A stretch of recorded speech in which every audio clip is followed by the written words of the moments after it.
దివ్యాంగులు ఉన్నారు. దివ్యాంగులు కూడా రిజర్వేషన్లు ఉంటాయి. వాళ్ళు కూడా పైకి వస్తే కింద నుండే కొంతమంది అర్హులు కిందికి వెళ్ళిపోతే కొంతమందికి ఉద్యోగాలు కూడా రావు. అంటే ఒక సెంటిమెంట్ క్రియేట్ చేసి పదే పదే చెప్పి ప్రజలను నమ్మించి వైలెన్స్ క్రియేట్ చేసి రాష్ట్రంలో అభద్రతా భావాన్ని క్రియేట్ చేయాలని ప్రయత్నం చేశాడు. దానికి నాకు ఇంత సమయం పట్టింది. అంటే నేను జాగ్రత్తగా ఉన్నాను కాబట్టి చేశాను, కానీ అదే నేను అజాగ్రత్తగా ఉంటే ఏమయ్యేదో మీరే ఒకసారి చూడండి. ఇటీవల కాలంలో సింగయ్య అని ఒక అతను ఉండేవాడు. వాళ్ళ కార్యకర్తే ఆయన చూడడానికి గుంటూరులో వచ్చాడు. కారు కింద అడ్డంగా తొక్కిచ్చేశారు. తొక్కిచ్చిన తర్వాత పక్కన ఈడ్చి పారేశారు, జంతువు కంటే హీనంగా. అప్పుడు అంబులెన్స్ వచ్చి హాస్పిటల్ తీసుకుపోతా ఉంటే చనిపోయాడు. చనిపోతే తిరిగి అంబులెన్స్ని చంపేశారని పోలీసుల పైన నెపం వేసే పరిస్థితికి వచ్చారు. మొన్నే మీరు మూడో సంఘటన మీరు చూస్తే కడప నుంచి ఒక పాస్టర్ వెళ్తాడు. ఎక్కడికి? పాడేరుకి. పాడేరుకి వెళ్ళి ఒక డ్రామా ఆడతాడు. ఆయన ఎవరో కొట్టారని ఆయనే కొట్టించుకొని నాటకాలు ఆడి రాష్ట్రమంతా మత విద్వేషాలు సృష్టించాలని ఒక పెద్ద నాటకాన్ని క్రియేట్ చేశారు. ఏమనాలో మీరు చెప్పండి. ఇది మూడో సంఘటన. ఇక్కడ కూడా రాజమండ్రిలో ఒకసారి జరిగింది. ఒక పాస్టర్ ప్రవీణ్ హైదరాబాద్ నుంచి తాగుతూ వచ్చాడు. కడాన రాజమండ్రి కవతల ఒక యాక్సిడెంట్ అయి చనిపోయాడు.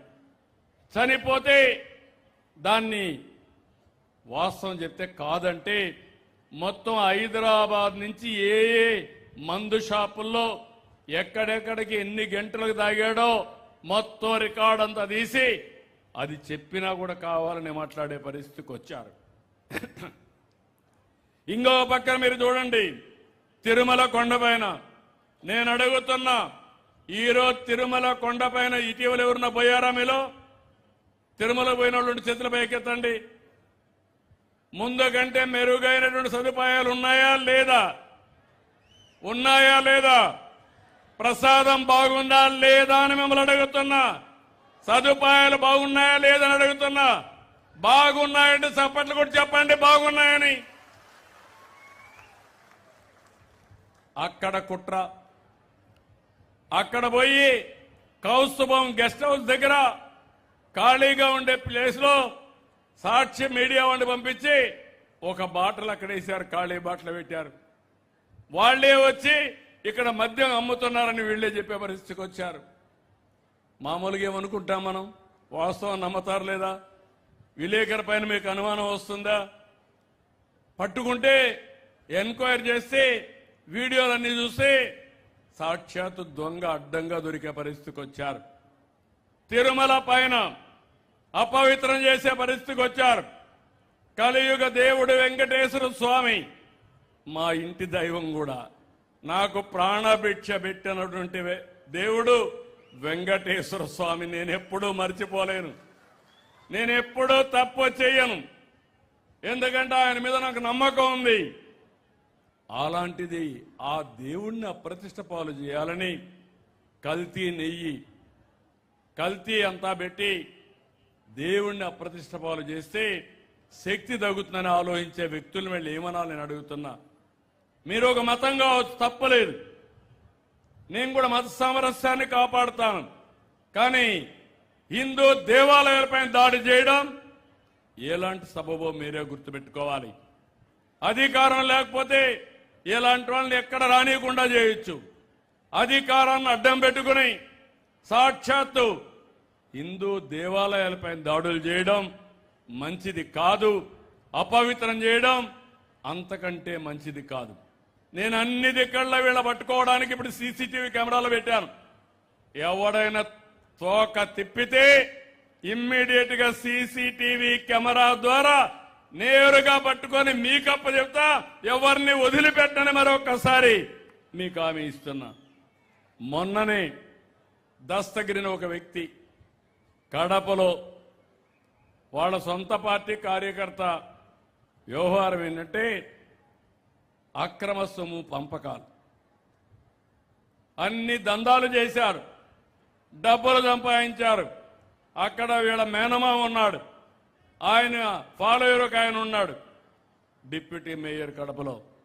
అందరూ కలిసి ఆ డబ్బులు ఇవ్వలేదని అతను చంపేశారు. చంపేసి దండ వీరేశారు. దండేసి తెలుగుదేశం చంపేసిందని మా మీద పెట్టేశారు. ఇమ్మీడియట్ ఎంక్వైరీ చేపిస్తే అడ్డంగా దొరికాడు. అంటే మీరందరూ గుర్తుపెట్టుకోవాల్సింది, నిన్న కూడా ఒకటి చూశారు, నంద్యాల రాజశేఖర్ రెడ్డి విగ్రహం. రాజశేఖర్ రెడ్డి విగ్రహం పైన దాడి చేసింది వీళ్ళ కార్యకర్త.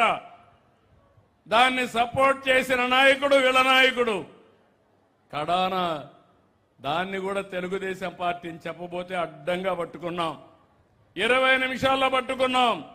ఇప్పుడు పట్టుకుంటే ఇప్పుడు మీరు చూస్తే పేపర్లో కూడా ఇలా సాక్షి ఉంది కదా, వచ్చిందా ఈరోజు? అది వేరే పేపర్లో వచ్చాయా లేదా? ఎందుకు సాక్షి పేపర్లో రాలేదని అడుగుతున్నా. అంటే మీ నాన్న విగ్రహాన్ని విధ్వంసం చేస్తే నువ్వు నీ పేపర్లో వేయవు. ఎందుకు? నువ్వే చేపించావు కాబట్టి, నీ మనుషులే చేశారు కాబట్టి. ఆ విగ్రహాన్ని విధ్వంసం చేశావని చెప్పి ప్రజల సానుభూతి పొందాలని ప్రయత్నం చేసే వ్యక్తిని ఏమనాలని అడుగుతున్నా. ఈ విషయాలు ఎందుకు మీకు చెప్తున్నానంటే, నేను చెప్పకపోతే మీలో కూడా అన్నీ పట్టించుకోరు. వాళ్ళు బాగా జరుగుతున్నాయి, పింఛన్ ఇచ్చాడు, ఎవరి కోసం ఇస్తాడు, ఇంకా ఇవ్వండి. ఒకప్పుడు కూడా మనం చూసాం, దేవతలు లేకుంటే రాజులు యజ్ఞాలు చేసేవాళ్ళు ప్రజాహితం కోసం. రాక్షసులు వచ్చి డిస్టర్బ్ చేసేవాళ్ళు. వాళ్ళతో యుద్ధం చేయాలి, మళ్ళీ యజ్ఞ ఫలితాలు తెప్పించి మీకు పంచాలి. నా పరిస్థితి కూడా అదే. దుర్మార్గులతో యుద్ధం చేయాలి, ఇంకో పక్క మీకు సమీక్షం ఇవ్వాలి, ఉద్యోగాలు ఇవ్వాలి. ఇవన్నీ చేయాల్సిన అవసరం ఉంది. అందుకే నేను మిమ్మల్ని కోరుతున్నా, ఈ విషయాలు మీకు అర్థం కావాల్సిన అవసరం ఉంది. ఇక్కడే మీరందరూ గుర్తుపెట్టుకోవాలి, కాకినాడలో ఒక డ్రైవర్ని చంపి ఆ ఎమ్మెల్సీ డోర్ డెలివరీ చేస్తాడా? అంటే ఏమనుకుంటారా గర్వం? డోర్ డెలివరీ చేస్తే ఈ యొక్క గొడ్డలి పార్టీ ఊరేగింపజేస్తారా? అంటే ఏంటి మీరు ఏం మెసేజ్ ఇస్తున్నారు? మీరు చేయండి. నిన్న ఒక ఆయన అంటున్నాడు, ఇది గొడ్డలి పార్టీయే కాదు, ఇంకా కత్తులు కటారాలు తీసుకొస్తా అంటున్నాడు. ఇక్కడ ఉండేది సిబిఎన్, గుర్తుపెట్టుకోండి. ఇక్కడ దృఢమైన ఎన్డీఏ, ఒక పక్క నేను, ఒక పక్క పవన్ కళ్యాణ్ గారు, ఒక పక్క నరేంద్ర మోడీ గారు ఉండే ఎన్డీఏ. ఎవ్వడి ఆటలు తాగనీయం.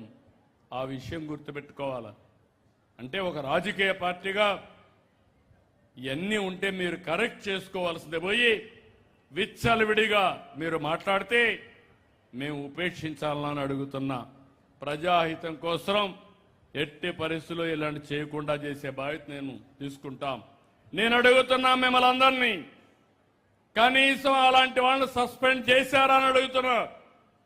ఎలాంటి సందేశాన్ని మీరు ఇస్తారు? కనీసం కండెమ్ కూడా చేయడం లేదు. ఇది రాజకీయాల్లో విలువలు చాలా ముఖ్యం. ఒక వ్యక్తికి ఒక విలువ ఉండాలి. విలువ అనేది ఒక పద్ధతి ప్రకారం చేసేది రాజకీయం తప్ప విచ్చలవిడిగా చేసేది రాజకీయం కాదు. ఆ విషయం కూడా గుర్తుపెట్టుకోవాల్సిన అవసరం ఉంది. నేను ఫైనల్గా మీ అందరికీ ఒకటే చెప్తున్నా, నేను అన్ని ప్రాంతాల అభివృద్ధి కోసం ఆలోచిస్తున్నాం. విశాఖపట్నం రీజన్ కాబట్టి కాకినాడ వరకు, పాత ఈస్ట్ గోదావరి వరకు ఒక రీజన్గా ఏమేమి అభివృద్ధి చేయాలని ఆలోచిస్తున్నాం. అమరావతి రీజన్ కాబట్టి ఆ ప్రాంతాలన్నీ అభివృద్ధి చేస్తాం. ఇంకో పక్క ఇక్కడికి వచ్చే కొందికి తిరుపతి రీజన్ కాబట్టి ఆ ప్రాంతాలను కూడా ఇచ్చేస్తాం. నేను ఇవన్నీ చెప్తున్నానంటే మీలో కూడా ఆలోచన విధానం ఆలోచించుకోవాలి. సమస్యలు లేక కాదు, వెంటాడుతున్నటువంటి ఆర్థిక సమస్యలు. రెండోది, ఇటీవల యుద్ధం వచ్చింది. ఎక్కడ జరిగింది యుద్ధం? ఇరాన్లో జరిగింది. చేసింది మనం కాదు, America, Israel versus to Iran. దాని ప్రభావం మన పైన పడింది. మా ఆడబిడ్డ వంట చేసి